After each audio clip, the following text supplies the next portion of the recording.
The camera light blinked red, and Sarah's hand froze on the doorknob.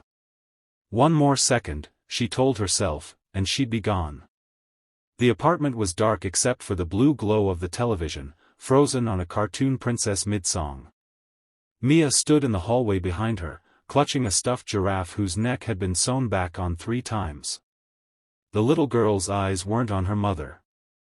They were on the kitchen table, where a single plate sat under the weak overhead bulb. On it, 2 slices of pepperoni pizza, still steaming. Sarah's stomach clenched. She hadn't eaten since yesterday's stale crackers. She'd packed nothing but clothes, a toothbrush, and the last $20 in her purse. The plan was simple: slip out at 9 p.m., catch the 1 a.m. bus, and never look back.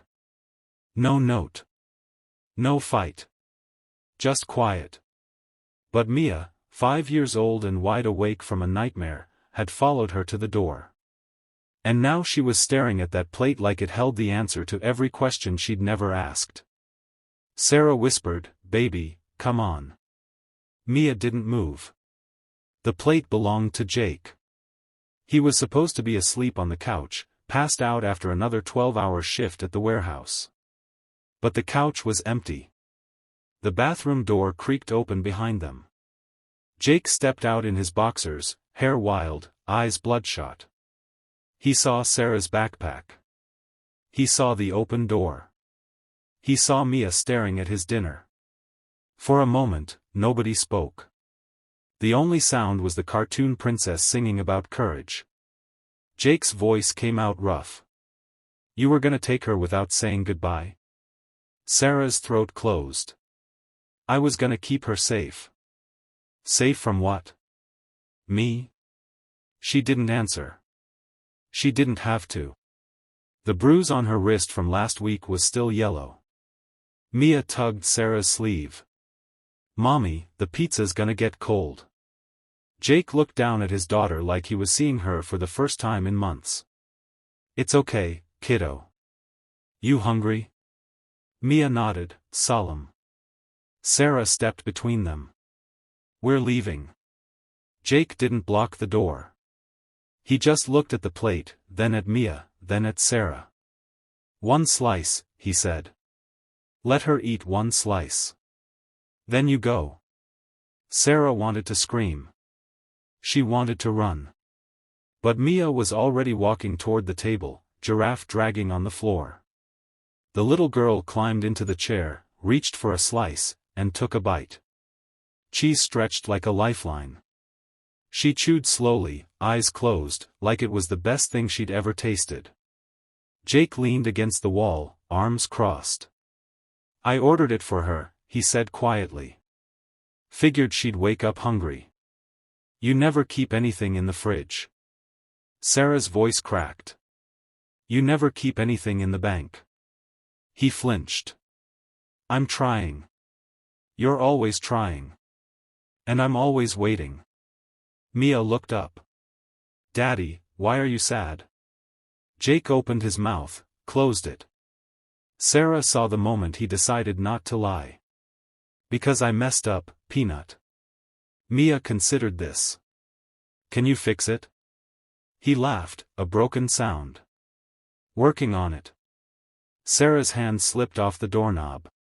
She didn't know why. Maybe it was the way Mia said, "Fix it," like it was the simplest thing in the world. Maybe it was the way Jake's shoulders sagged, like the fight had already gone out of him. Or maybe it was the pizza, stupid, greasy, perfect pizza, sitting there like a truce. She sat down across from Mia. Jake stayed standing. The silence stretched, thick and awkward, until Mia pushed the second slice toward her mother. "You eat too, Mommy. You're skinny." Sarah took the slice. It burned her fingers. She bit into it anyway. The pepperoni was spicy, the crust chewy, the cheese real. She hadn't tasted anything this good in years. Jake spoke first. "I start the new job Monday. Day shift. Benefits. They're holding the spot." Sarah chewed slowly. "You said that last time." I know. But this time I showed up to the interview sober. She looked at him. Really looked. The bags under his eyes weren't just from the night shift. They were from guilt.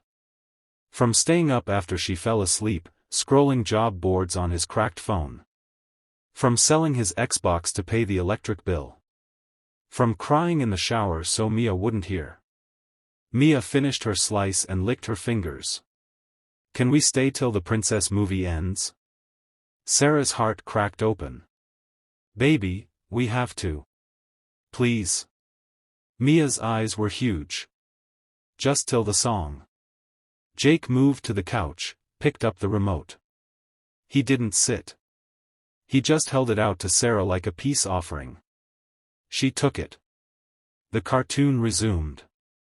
The princess sang about a new world. Mia crawled into Sarah's lap, warm and heavy. Jake stayed by the wall, watching them like he was afraid to get too close. Halfway through the song, Mia fell asleep. Sarah carried her to the bedroom, tucked her in with the giraffe. When she came back, Jake was at the sink, washing the plate. One plate. One fork. One glass. Like he was practicing for a life where there was enough. Sarah leaned in the doorway. What happens if you mess up again? He didn't turn around. Then you leave. And I don't stop you. And Mia? He set the plate in the drying rack. I'll send money. I'll visit. I'll be whatever she needs me to be. Even if it's just the guy who brings pizza on Fridays. Sarah's eyes burned. I don't want her to grow up visiting her dad in a parking lot. I don't want her to grow up scared of him in her own home. They stood there, the hum of the refrigerator between them. Finally, Sarah said, 1 month. Jake turned. What? 1 month. You keep the job. You go to the meetings. You don't raise your voice. You don't touch the bottle. 1 month, and we try. If you slip, we're gone.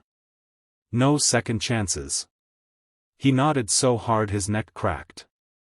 1 month. The next morning, Sarah unpacked the backpack. Not all of it. Just the essentials. She left the $20 on the table, next to Jake's work boots.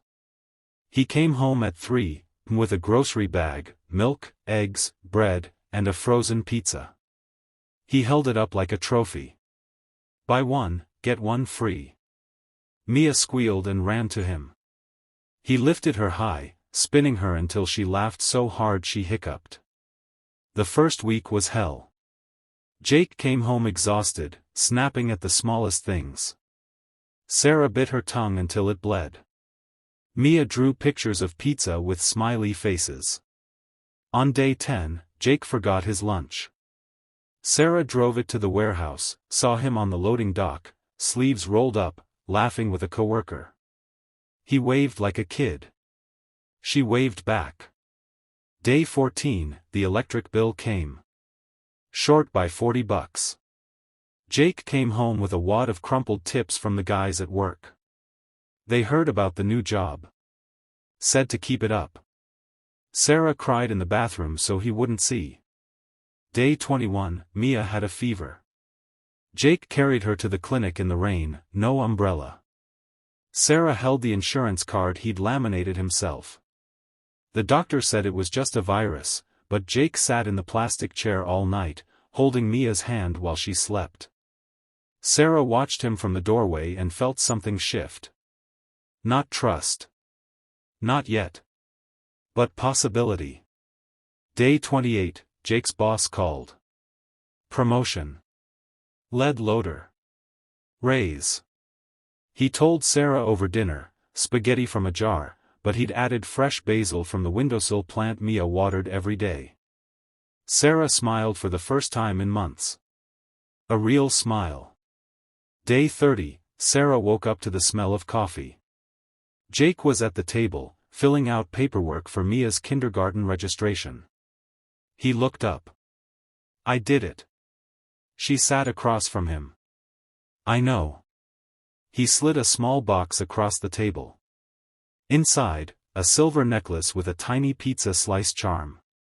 For the month, he said. And the next one. And the one after that. Sarah laughed through tears. Mia ran in, still in pajamas, and climbed into Jake's lap. Daddy, can we have pizza tonight? He looked at Sarah. She nodded. Extra cheese, she said. That night, they ate on the couch, the three of them tangled together under one blanket. The cartoon princess was on again. Mia fell asleep first. Jake carried her to bed. When he came back, Sarah was at the sink, washing the plates. 3 plates. 3 forks. 3 glasses. He stood behind her, not touching. Thank you, he whispered. For what? For not leaving quietly. She turned off the water. I almost did. But you didn't. No, she said. I didn't. The camera light blinked off. The apartment was quiet except for the hum of the refrigerator and the soft snores from Mia's room. Sarah hung the dish towel to dry. Jake took her hand. They stood there in the dark, 2 people who'd almost lost everything over a plate of pizza. Outside, the bus stop sign glowed under the streetlight. Empty. Waiting. But inside, the table was set for breakfast. And for the first time in years, Sarah wasn't afraid to sit down at it. If this story moved you, hit that like button. Subscribe for more stories about second chances, quiet courage, and the kind of love that shows up with pizza and stays for the dishes. Turn on notifications, you never know when the next slice of hope is coming. See you in the next one.